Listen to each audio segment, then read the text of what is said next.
Una vez morí, resucité, una vez caí y me levanté. Y soy feliz porque podré siempre decir, voy a vivir y desde aquí siempre lo haré a mi manera. Tengo delante de mí un mapa mental, 7 ramas principales que diseccionan los fundamentos del condicionamiento clásico. Si lo miras con ojos de civil, ves historia de la psicología, perros babeando, ratas en cajas y conejos parpadeando. Parece el inventario de una tienda de mascotas maldita. Pero si lo miras con el escáner de la alta capacidad, lo que tienes delante es el código fuente de tus traumas. Tú lees rata paralizada en una caja y dices, anda, mira, una foto mía en la última cena de empresa. Te dicen toda la vida que tienes que rebajar tu intensidad, claro. Y será el conejo con electrodos, a ver si se relaja con unas respiraciones profundas. Vamos a desgranar este esquema, no como una letanía académica, sino como lo que es balística aplicada al cerebro humano. Esto es lo que nos espera. Vamos a hablar de los orígenes del condicionamiento clásico, hablaremos de Iván Pavlov y sus reflejos psíquicos, porque antes de que te dijeran que eras demasiado sensible, tu cerebro ya estaba asociando estímulos incondicionados con respuestas incondicionadas a una velocidad que da vértigo. Veremos la naturaleza de la asociación, la teoría estímulo-respuesta o teoría estímulo-estímulo. Analizaremos cómo tu cerebro no solo reacciona a ciegas, sino que crea representaciones mentales del mundo. Cuando devaluamos el estímulo, como propuso Rescorla, vemos si el andamiaje se cae. Pasearemos por algunas situaciones experimentales. Aquí entra el sadismo clínico. Desde el condicionamiento del miedo con el pequeño Alberto y la supresión condicionada, hasta algo tan cotidiano en las altas capacidades como la aversión al sabor. Ese aprendizaje en un solo ensayo, con un largo intervalo entre estímulos, explica por qué una textura o un olor te dan arcadas 30 años después. Entraremos en el condicionamiento excitatorio, mediremos la bestia.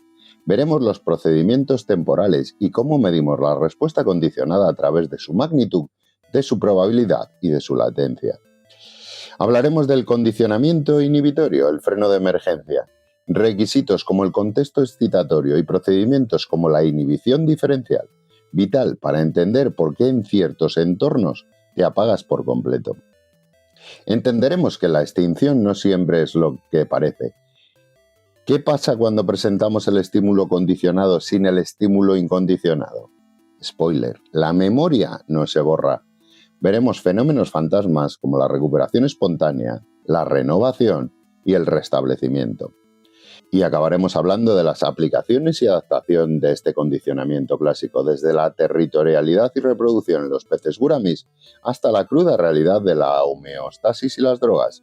Entenderemos la respuesta condicionada compensatoria, la tolerancia condicionada y por qué un simple cambio de contexto puede provocar una sobredosis. Pura biología, cero moralina.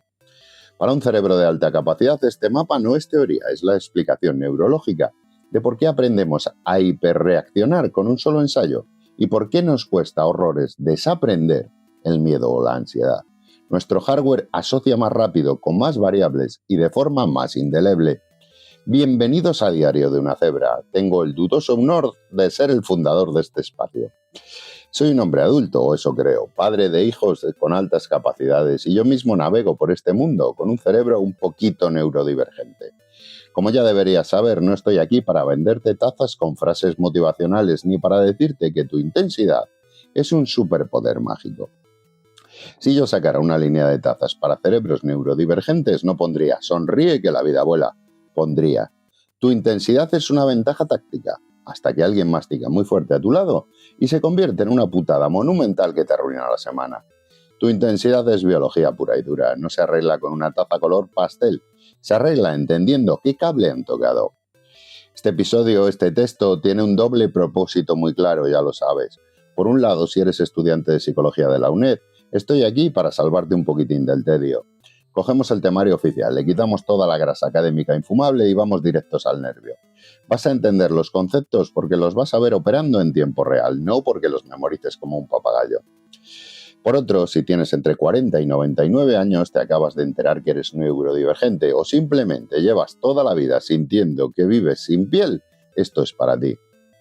Vamos a traducir la jerga de laboratorio para que entiendas el manual de instrucciones de tu propia cabeza.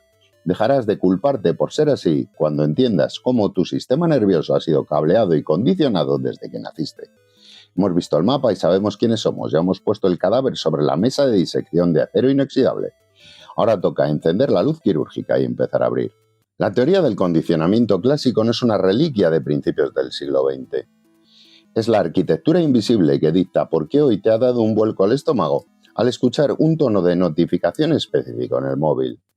Vamos a viajar a la Rusia de finales del siglo XIX. Imagínate la escena: frío siberiano, laboratorios lúgubres y un señor con barba de profeta llamado Iván Petrovich Pavlov.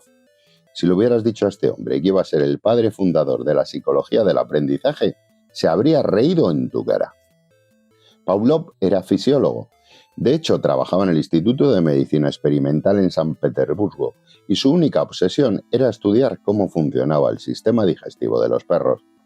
Pero mientras Pavlov y su equipo medían la acidez estomacal, se dieron cuenta de un bug en el sistema.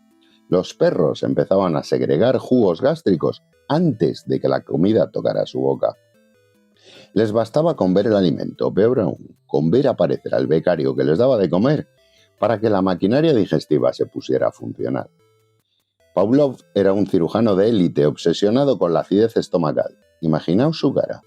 Tú estás ahí intentando ganar el Nobel, midiendo jugos gástricos, y de repente tus datos se van a la mierda porque al perro le entra hambre solo con ver entrar por la puerta a Paco el becario. Pavlov no descubrió el condicionamiento por curiosidad, lo descubrió porque estaba hasta las narices de que Paco le jodiera el Excel. A esta magia premonitoria la llamaron secreciones psíquicas, porque dedujeron que no era un simple acto reflejo mecánico, sino que dependía del estado psicológico del perro que estaba anticipando el banquete. Y aquí es donde Pavlov demostró ser un genio. En lugar de cabrearse porque Paco le arruinaba los datos digestivos, decidió aplicar el método científico para estudiar esa anticipación en su laboratorio.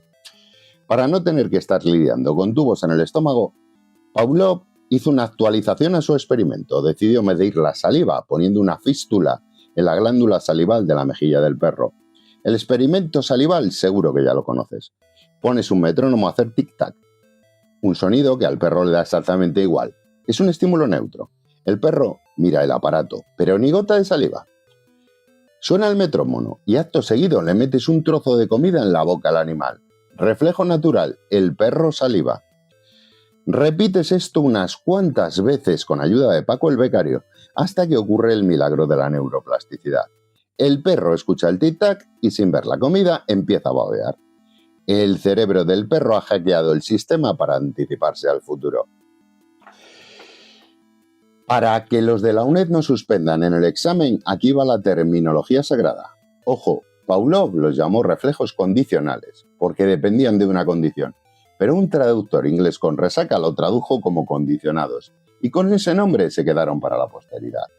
Tatúate por eso estos 4 conceptos básicos. Estímulo incondicional es la madre del cordero, un evento biológicamente potente que te provoca una reacción sin que nadie te haya enseñado. En el perro es la comida física en la boca. En tu vida puede ser un pinchazo, un ruido ensordecedor o un susto de muerte. Respuesta incondicional es tu hardware actuando por libre. La reacción refleja, innata y no aprendida, que dispara el estímulo incondicional. En el laboratorio es la salivación natural. En ti es el salto que pegas cuando explota un petardo.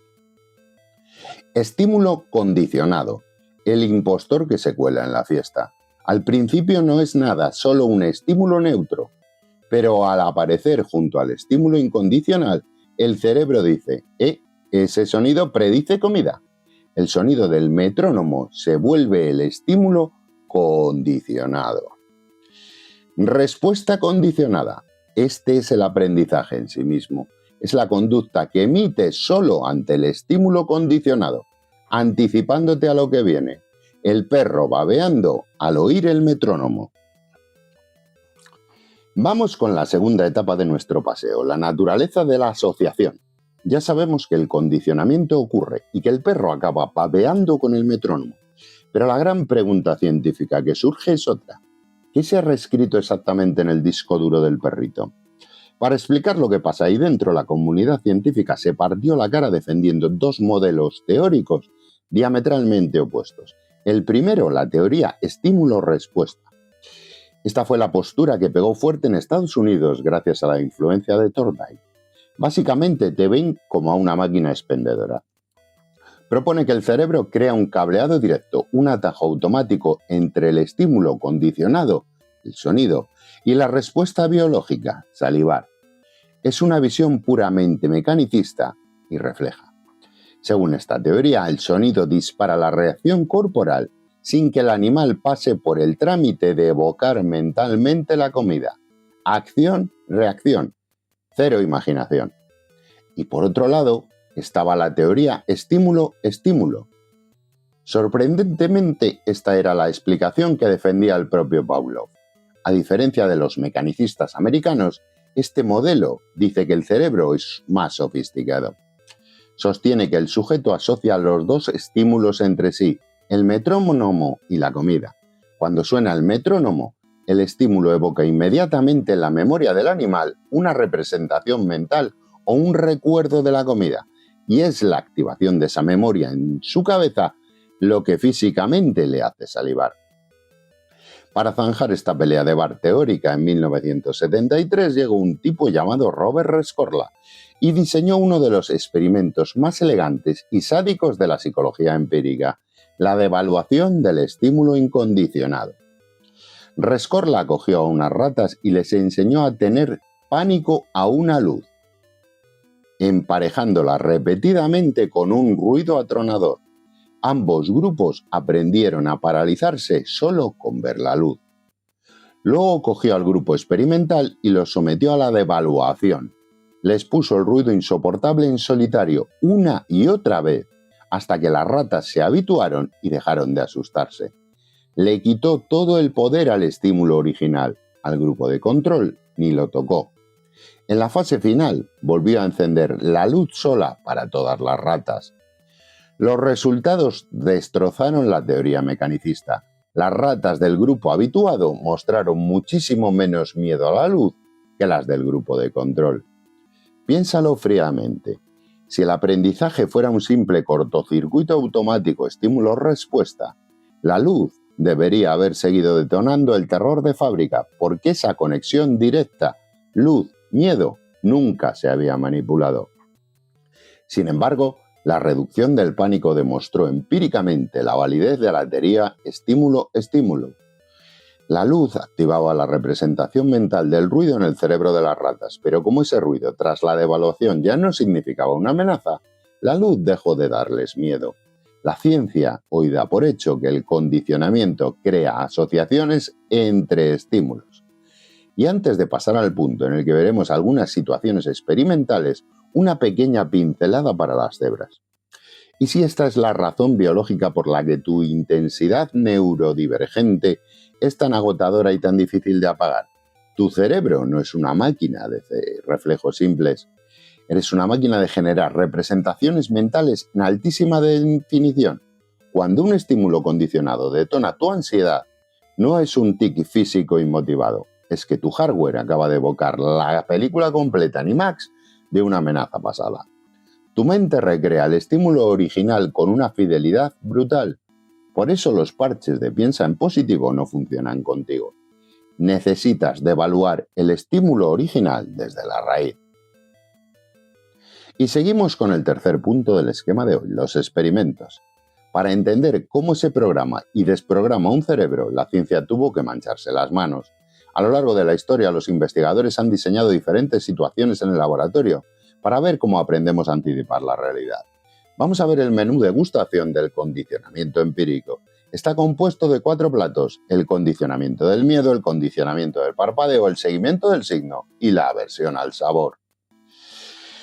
Vamos con el primer plato, el condicionamiento del miedo, la arquitectura del pánico. Si quieres saber cómo aprendemos a anticipar eventos aversivos, tienes que mirar allí. Históricamente, el trofeo al experimento más sádico se lo llevan Watson y Reiner en 1920 con el pequeño Alberto. Cogieron a un bebé de 9 meses, al que le daban igual las ratas blancas, eran un estímulo neutro, y empezaron a golpear una barra de acero con un martillo, estímulo incondicionado, cada vez que el niño tocaba al animal. Resultado: Albertito acabó aterrorizado no solo de la rata, sino de cualquier cosa peluda como un conejo. Hoy en día el comité de ética te metería en la cárcel por hacer esto. Watson cogió a un bebé que estaba tan tranquilo y empezó a dar martillazos a una barra de acero a sus espaldas. Hoy en día, por hacer eso, acabas en un documental de True Crime de Netflix. En 1920 te daban una cátedra. Ese pobre niño acabó aterrorizado de los conejos y probablemente fumando 3 paquetes de celtas al día a los 5 años para gestionar la ansiedad de ir al zoológico. Como ya no podemos traumatizar bebés, usamos ratas y el paradigma de la supresión condicionada, inventado por Steve Skinner. El protocolo es frío y matemático. Enseñas a la rata a pulsar una palanca para que le caiga comida a un ritmo constante. Enciendes una luz o un tono y acto seguido le metes una descarga eléctrica por el suelo de la jaula. La rata aprende que la luz predice dolor y hace lo que hace el hardware de supervivencia, se paraliza. Al quedarse petrificada, suprime su conducta normal y deja de darle a la palanquita. Para medir el miedo sin preguntarle a la rata cómo se siente, usamos la razón de supresión. Es una fórmula que compara las veces que pulsa la palanca durante el aviso frente a las veces que la pulsaba justo antes. Funciona al revés de lo que dicta la lógica intuitiva. Un resultado de 0,5 significa que la rata está relajada y sigue lo suyo. Pero un valor de 0 indica terror absoluto, paralización total. Vamos ahora con el segundo plato, rapidito. El condicionamiento del parpadeo. Aquí explotamos un reflejo protector básico. Cerrar los ojos cuando algo se te acerca a la cara. Pones un tono, el estímulo neutro seguido de un soplo de aire en el ojo. El sujeto acaba parpadeando solo con oír el tono. Tercer plato, el seguimiento del signo. La obsesión por el mensajero. Esto demuestra que el condicionamiento no solo crea reflejos involuntarios, sino conductas obsesivas hacia objetos. En 1968, Brown y Jenkins metieron palomas en una caja. Se iluminaba una tecla 8 segundos y luego caía comida. Atención al dato, la comida caía gratis. La paloma no tenía que hacer nada. Aún así, la paloma aprendía a acercarse y picotear convulsivamente la tecla iluminada. El estímulo condicionado se vuelve tan magnético que provoca una aproximación irresistible. Es tan extremo que si pones la luz en una punta de la jaula y la comida en la otra, la paloma correrá a picotear la luz, perdiendo un tiempo vital para comer. Y llegamos al postre, la aversión al sabor, la memoria del veneno. Este es el mecanismo de supervivencia por excelencia. Le das a una rata un líquido con un nuevo sabor. Y luego le provocas náuseas con radiación o una inyección. La rata no volverá a probar ese sabor en su vida. Esta preparación experimental rompe las reglas del laboratorio por 2 motivos evolutivos. Se trata de un aprendizaje en un solo ensayo, no necesitas 100 repeticiones como el conejo. Te basta con enfermar una vez.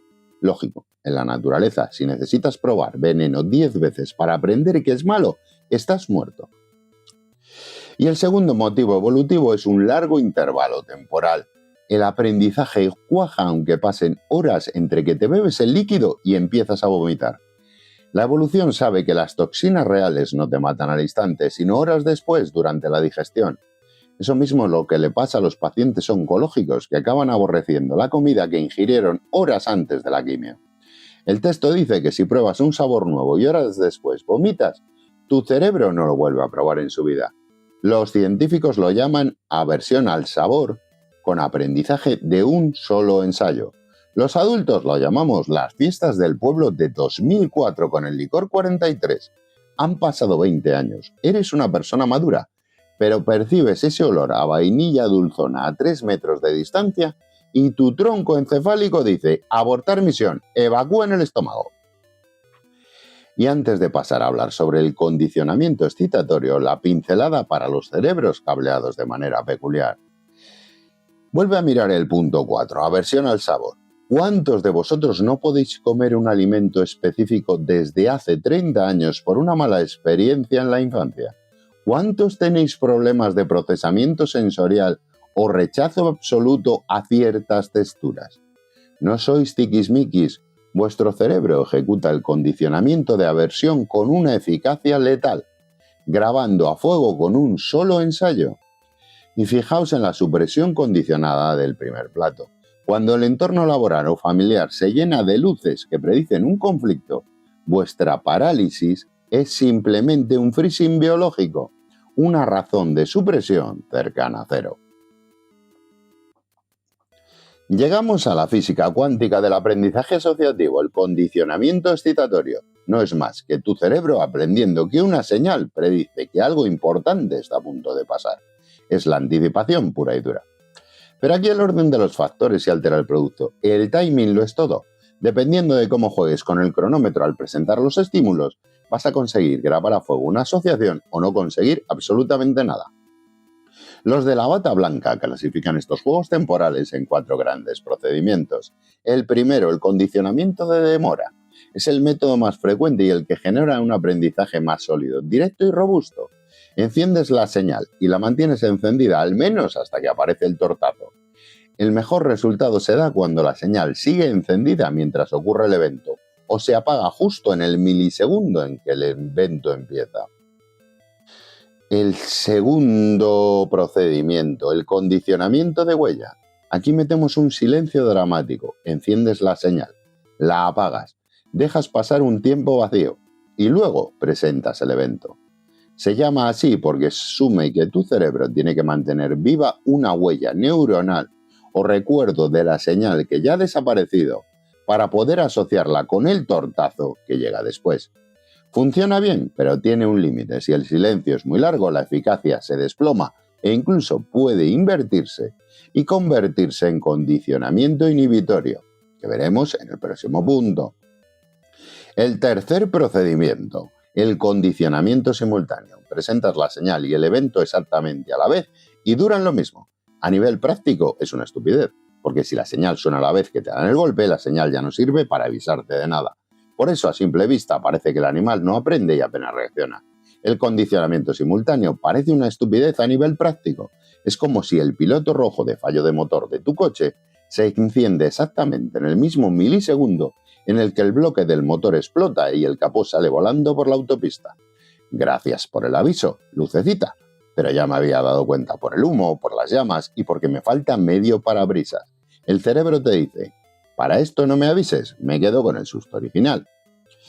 Pero ojo, que no haya ejecución visible no significa que no haya aprendizaje real en la sombra. Si haces las pruebas adecuadas, descubres que la asociación sí se ha grabado en la memoria de forma encubierta. Y el último procedimiento, el condicionamiento hacia atrás, el mundo al revés. Primero te dan el tortazo y cuando acaba te encienden la señal de aviso. Obviamente genera poquísimo condicionamiento excitatorio, porque la señal llega tarde para anticipar nada. Sin embargo, tu cerebro no es tonto, aprende otra cosa.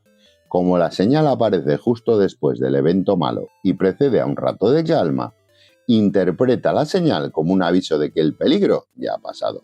Se convierte en una señal de seguridad. Para saber si de verdad has aprendido algo, los científicos usan un ensayo de prueba. Esto es vital, te presentan la señal completamente sola, sin el evento. Si presentaran los dos la reacción refleja natural, contaminaría los datos y no sabrían qué parte es anticipación aprendida y qué parte es puro reflejo físico. Una vez que te dejan solo ante la señal, miden 3 cosas. La magnitud, cuántas respuestas emites. La probabilidad, el porcentaje de veces que reaccionas ante la señal. Y la latencia, la velocidad. Cuanto más rápido reacciones tras la señal, más fuerte es el trauma, el condicionamiento. Que el conejo parpadee o la rata se paralice no siempre significa que haya asociación, a veces es puro pseudocondicionamiento. Por ejemplo, igual el animal reacciona fuerte a un tono simplemente porque ya está histérico por haber recibido descargas antes, o rechaza un sabor solo porque es nuevo y no se fía. Para descartar esto y confirmar que el aprendizaje es real, se usa el control aleatorio. Presentas los estímulos totalmente desordenados para que sea imposible asociarlos.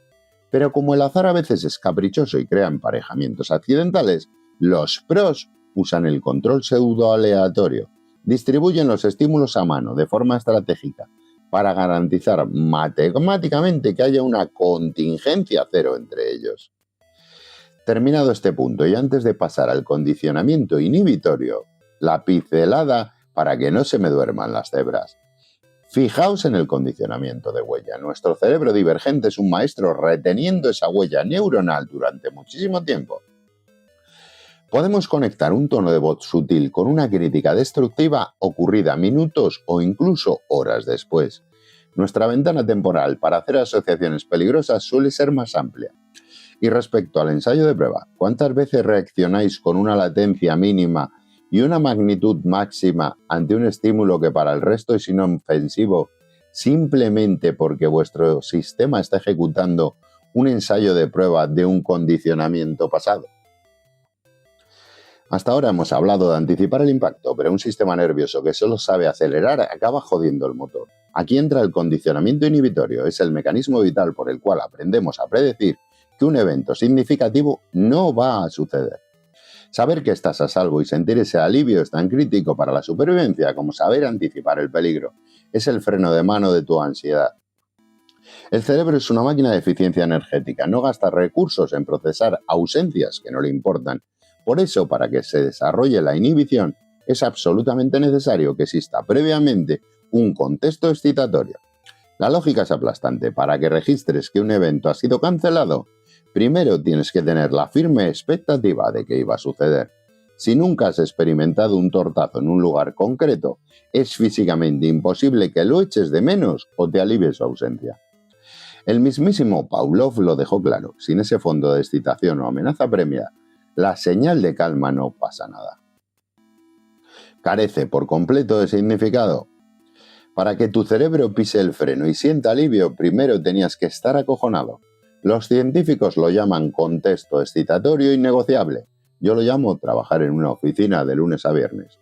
Tú no puedes sentir la paz mística y absoluta de que tu jefe tóxico se haya cogido la baja por gastroenteritis si tu jefe no era una amenaza en primer lugar. Esa diarrea explosiva de tu jefe es tu estímulo inhibitorio perfecto, pura biología. Los científicos tienen 3 formas principales de enseñar a un sujeto a reconocer esta señal de cancelación. Un poquito de atención, porque lo que viene ahora es complejo de explicar solo con palabras.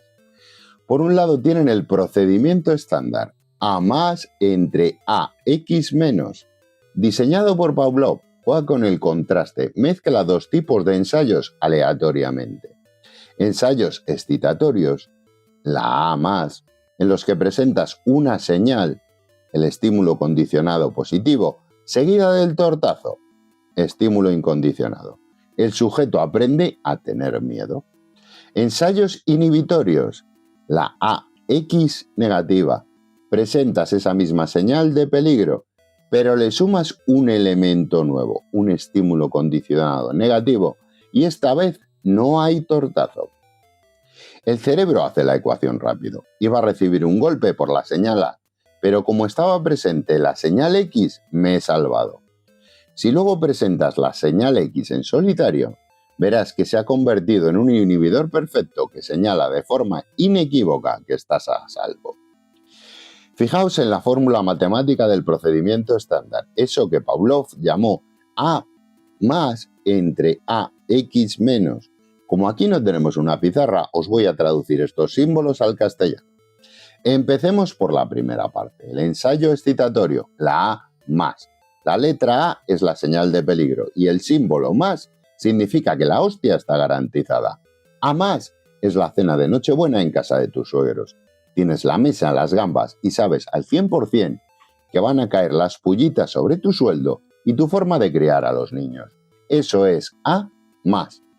Pero luego está la segunda parte de la ecuación, el ensayo inhibitorio, la AX menos. Tienes la misma A, la cena infernal, pero de repente le sumas una X, un elemento totalmente nuevo. ¿Y qué significa el símbolo menos? Que esta vez, contra todo pronóstico, se cancela el tortazo. Imagina que este año ocurre el milagro. La X es que tu cuñado aparece con su nueva novia, una chica que resulta ser vegana radical y que además le quiere vender a tu suegro un curso de criptomonedas. De repente, tu suegra centra todo su fuego antiaéreo en ella y a ti te deja en paz. El tortazo es un 0.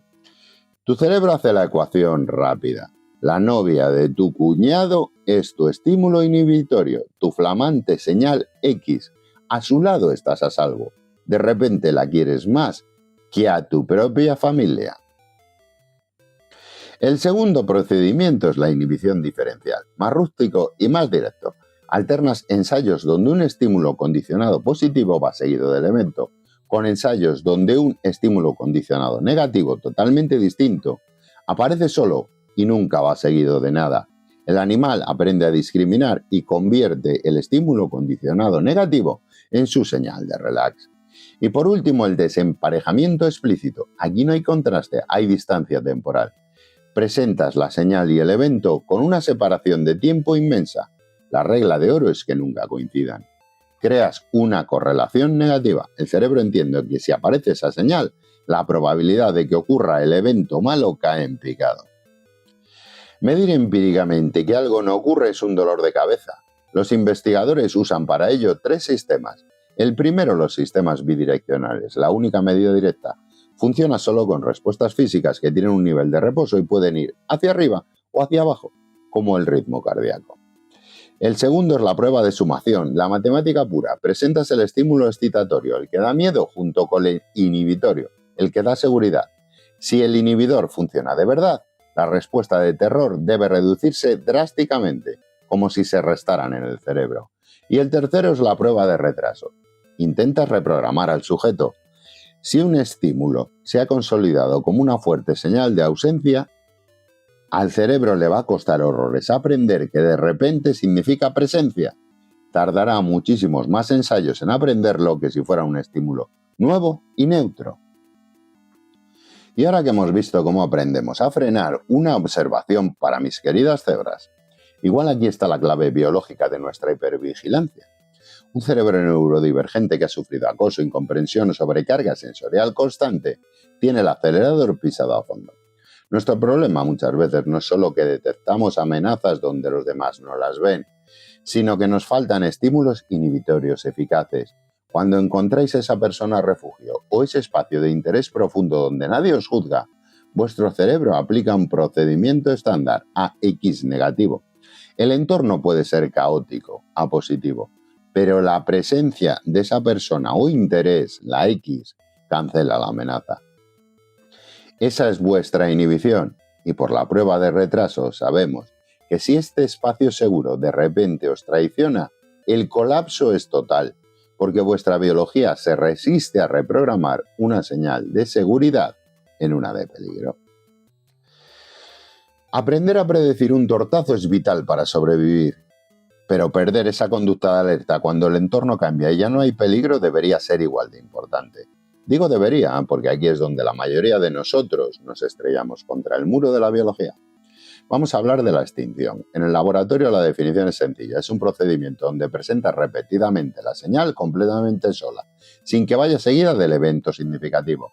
Como el golpe nunca llega, la respuesta condicionada que el sujeto había aprendido va bajando de intensidad progresivamente hasta desaparecer. El término extinción vale tanto para el procedimiento de laboratorio como para el resultado de pérdida de la conducta. Pero cuidado, para probar en la UNED tienes que grabarte a fuego 3 diferencias conceptuales sobre qué es realmente esta pérdida de respuesta. No es olvido, el olvido es pasivo, ocurre por la simple ausencia prolongada de experiencia con un estímulo a lo largo del tiempo. La extinción, por el contrario, es un proceso de aprendizaje activo. Tienes que enfrentarte a la señal en solitario una y otra vez para que ocurra. Tampoco es habituación. Aunque en ambas veas que la respuesta disminuye al exponer al sujeto al estímulo, el origen es distinto. La extinción actúa sobre una respuesta que habías aprendido previamente, mientras que la habituación actúa sobre una respuesta innata que venía de fábrica. Y tampoco es desaprender ni borrar, esta es la más importante. El cerebro no elimina la asociación original entre estímulos.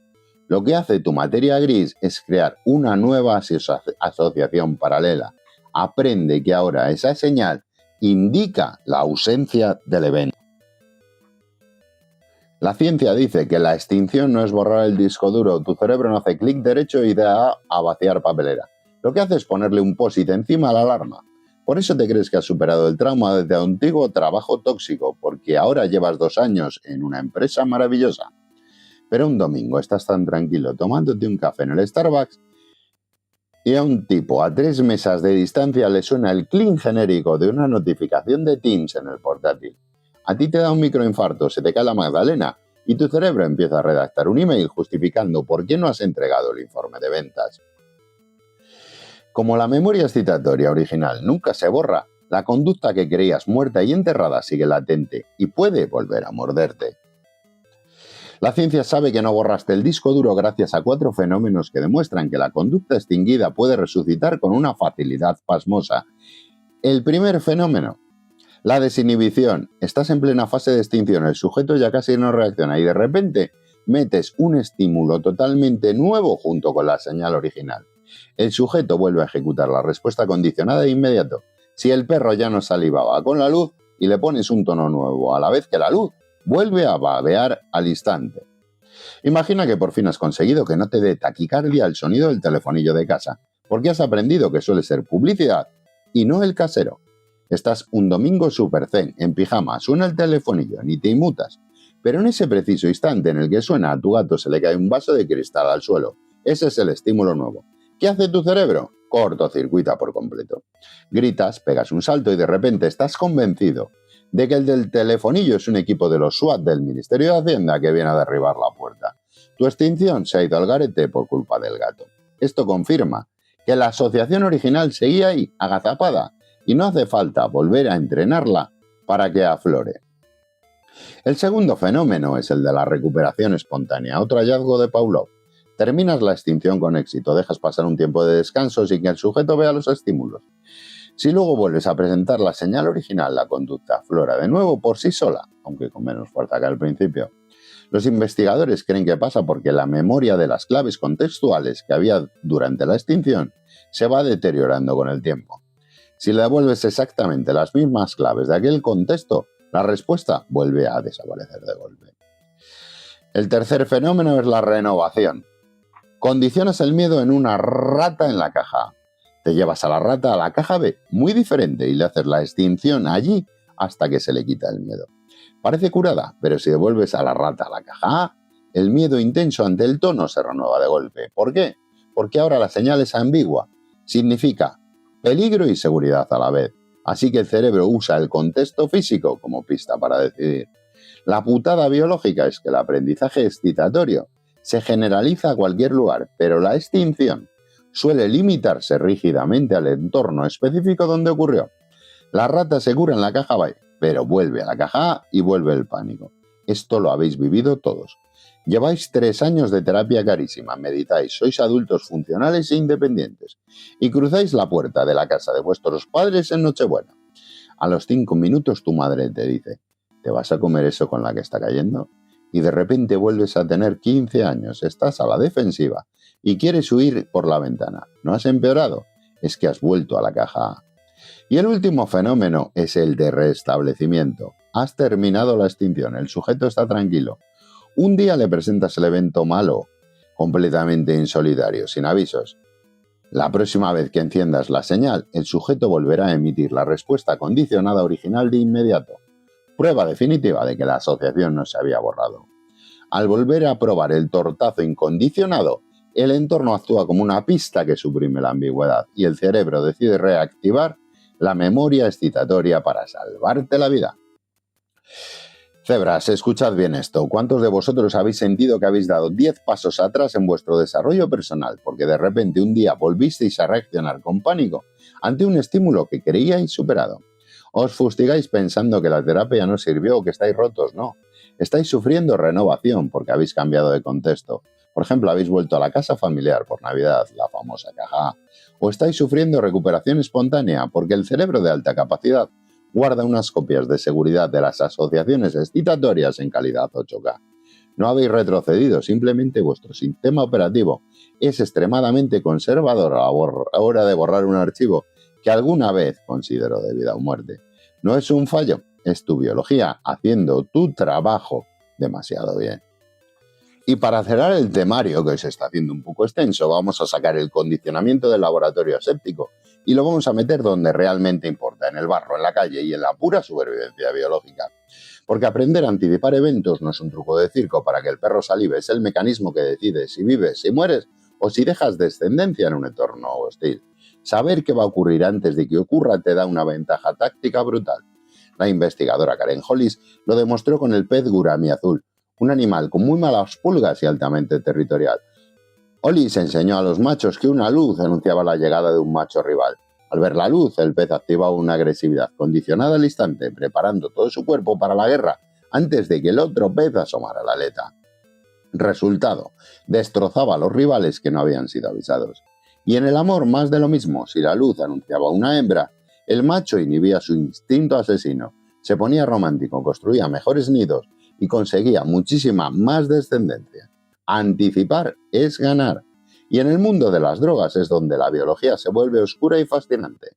Nuestro cuerpo es un fanático del equilibrio interno. Cuando le metes una droga le estás metiendo un estímulo incondicionado salvaje. Rápidamente el cerebro convierte los lugares de consumo, las jeringuillas o los rituales en señales de aviso.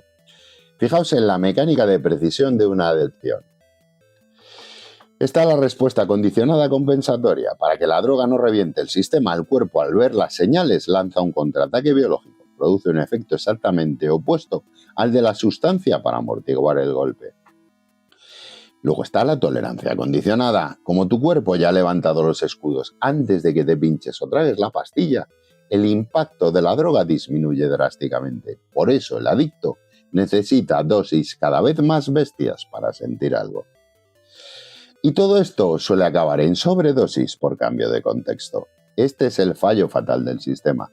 Si el adicto coge esa dosis masiva a la que está acostumbrado y se la mete en un entorno completamente nuevo, no hay señales ambientales conocidas.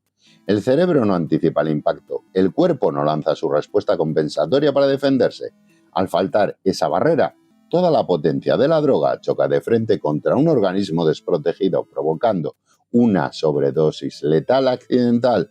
La dosis no lo mató la falta del estímulo condicionado. Y aquí cerramos el manual de instrucciones, así que los estudiantes de Psicología del Aprendizaje de la UNED, si lo desean, pueden seguir subrayando apuntes. Ahora te hablo directamente a ti, neurodivergente, a ti, adulto con altas capacidades, que llevas toda la vida escuchando que eres demasiado, que dramatizas, que no sabes relajarte.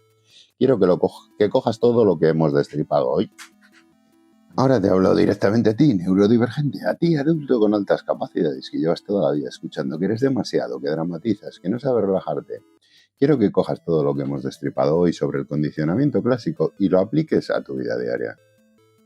Tú eres como el pez gurami azul, tienes un sistema nervioso que capta luces y metrónomos invisibles para los demás. Tu cerebro asocia con una velocidad y una resolución acojonantes los tonos de voz, las miradas y los silencios con conflictos pasados. Y cuando esa señal salta, tu cuerpo genera una agresividad condicionada o una supresión condicionada. Te agotas antes de empezar la reunión familiar o laboral porque tu hardware lleva horas preparándose fisiológicamente para un impacto que igual ni siquiera llega.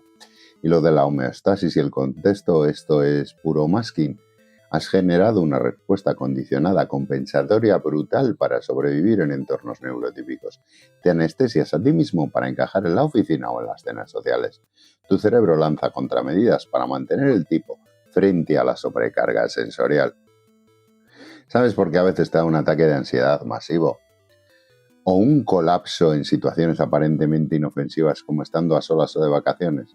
Por la sobredosis por cambio de contexto. Estás fuera de tu entorno habitual, tu cerebro baja las defensas compensatorias y de repente todo el estrés acumulado que llevabas metiéndote en vena durante meses te golpea de golpe, sin escudos.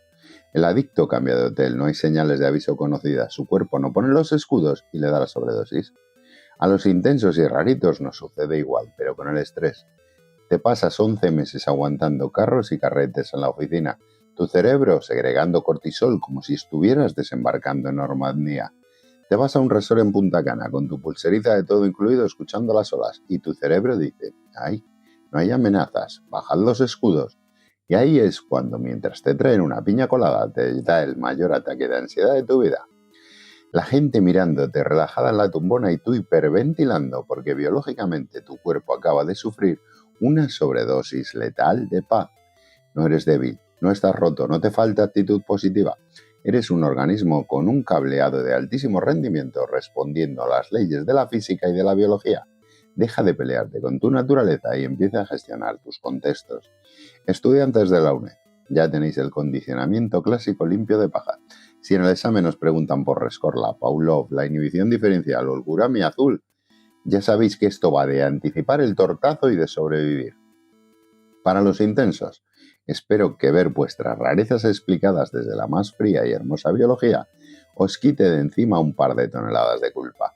Tu intensidad tiene nombre, apellidos y circuitos neuronales medibles. Si este episodio te ha servido de algo y quieres seguir entendiendo cómo funciona ese Fórmula 1 sin frenos que tienes por cerebro, te espero en diariodeunaCebra.com. Allí subo los artículos completos, disecciono más temas de psicología, del aprendizaje y te enseño a leer tu propio manual de instrucciones sin positivismo tóxico, sin unicornios y directo a la yugular. Nos vemos en el próximo episodio. Una vez morí, resucité, una vez caí y me levanté.